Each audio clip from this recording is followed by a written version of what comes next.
जय श्री राम दोस्तों। आप सभी का फिर से स्वागत है एक और नई सच्ची कथा के साथ। और मैं भगवान से प्रार्थना करता हूँ कि आप और आपका परिवार हमेशा स्वस्थ रहे, मस्त रहे। तो दोस्तों, आइए जानते हैं अपने सच्चे सनातन धर्म को और उनकी सभी सच्ची कहानियों को, जो हमें कोई ना कोई नया मार्गदर्शन देती हैं। तो आइए आज हम बात करते हैं मोक्षदा एकादशी। सभी एकादशी में सबसे महत्वपूर्ण मानी जाती है। इसका कारण यह है कि इस एकादशी के दिन ही महाभारत की रणभूमि में भगवान श्री कृष्ण ने अर्जुन को गीता का उपदेश दिया था। इसीलिए हर साल मोक्षदा एकादशी और गीता जयंती का पर्व एक ही दिन मनाया जाता है। इस साल मोक्षदा एकादशी का व्रत 11 दिसंबर 2024 को है। मोक्षदा एकादशी का महत्व। वैसे तो साल में पड़ने वाली सभी एकादशी तिथि खास होती हैं, लेकिन सनातन धर्म में मोक्षदा एकादशी का विशेष महत्व बताया गया है, क्योंकि इस एकादशी व्रत के प्रभाव से घर परिवार का उद्धार होता है। साथ ही पितरों को भी मोक्ष की प्राप्ति होती है। पूर्वजों की आत्मा की शांति और घर परिवार की सुख समृद्धि के लिए मोक्षदा एकादशी का व्रत लाभकारी माना जाता है। ऐसी मान्यता है कि मोक्षदा एकादशी का व्रत रखने वाले जातकों के सभी पाप कर्मों का नाश हो जाता है और मृत्यु के बाद स्वर्गलोक में स्थान प्राप्त होता है। तो आइए अब मैं आपको सुनाता हूँ मोक्षदा एकादशी व्रत कथा। पौराणिक कथा के अनुसार चंपा नगरी में एक प्रतापी राजा वैखानस रहते थे, जो सभी वेदों का ज्ञानी था। उनके प्रताप और अच्छे स्वभाव के कारण उनसे जनता हमेशा प्रसन्न रहती थी। एक दिन राजा ने सपने में देखा कि उनके पिता नरक में यातनाएं झेल रहे हैं। अपने इस सपने के बारे में उन्होंने अपनी पत्नी को बताया और कहा कि मैं यहाँ सुख से हूँ और मेरे पिता को इतना कष्ट है। इस पर राजा की पत्नी ने उन्हें आश्रम में जाने की सलाह दी। राजा जब आश्रम पहुँचे तो उन्होंने कई तपस्वियों को देखा। राजा ने ऋषियों से अपनी बात वहाँ मौजूद पर्वत मुनि को बताई। राजा ने कहा कि पिता ने मुझसे कहा कि हे पुत्र, मैं नरक में पड़ा हूँ, यहाँ से तुम मुझे मुक्त कराओ। जब से मैंने ये वचन पिता के मुख से सुने हैं, तब से मैं बहुत बेचैन हूँ। मैं बहुत ही अशांत महसूस कर रहा हूँ। मुझे इस राज्य, धन, पुत्र, स्त्री, हाथी, घोड़े आदि में कुछ भी सुख प्रतीत नहीं होता। ऐसे में मैं क्या करूं? और अपनी परेशानी बताते हुए उनकी आंखों से आंसू आने लगे। आगे राजा ने कहा, हे ब्राह्मण देवताओं, इस स्वप्न के कारण इतना कष्ट पहुंच रहा है कि मेरा सारा शरीर जल रहा है। अब कृपा करके कोई तप, दान, व्रत आदि बताएं, जिससे मैं अपने पिता को नरक से मुक्त करा सकूं। उस पुत्र का जीवन व्यर्थ है जो अपने माता पिता का उद्धार न कर सके।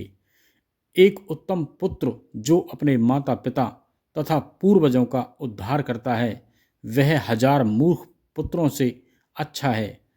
तब ब्राह्मणों ने राजा से कहा, हे राजन, यहाँ पास ही भूत, भविष्य, वर्तमान के ज्ञाता पर्वत ऋषि का आश्रम है। आपकी समस्या का हल वे जरूर करेंगे। ऐसे में राजा पर्वत ऋषि के आश्रम पहुँचे। राजा ने आश्रम में देखा कि अनेक शांत चित्त योगी और मुनि तपस्या कर रहे थे। उसी जगह पर्वत मुनि बैठे थे। राजा ने मुनि को देखते ही उन्हें साष्टांग दंडवत किया। मुनि ने राजा से सांगोपांग कुशल पूछी। राजा ने कहा कि महाराज, आपकी कृपा से मेरे राज्य में सब कुशल हैं, लेकिन अकस्मात मेरे चित्त में अत्यंत अशांति होने लगी है। ऐसा सुनकर पर्वत मुनि ने आंखें बंद की और भूत विचारने लगे। इसके बाद पर्वत मुनि ने सारा सच जाना और राजा को कहा कि तुम एक पुण्य आत्मा हो जो अपने पिता के लिए इतने परेशान हो, लेकिन इसकी बिल्कुल भी जरूरत नहीं है, क्योंकि तुम्हारे पिता अपने कर्मों का फल भोग रहे हैं।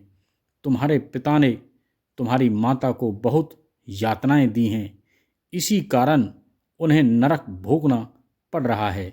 राजा ने मुनि से इस परेशानी का हल पूछा तो मुनि ने कहा कि तुम्हें मोक्षदा एकादशी व्रत का पालन करना चाहिए और इसे पिता को फल समर्पित करना चाहिए।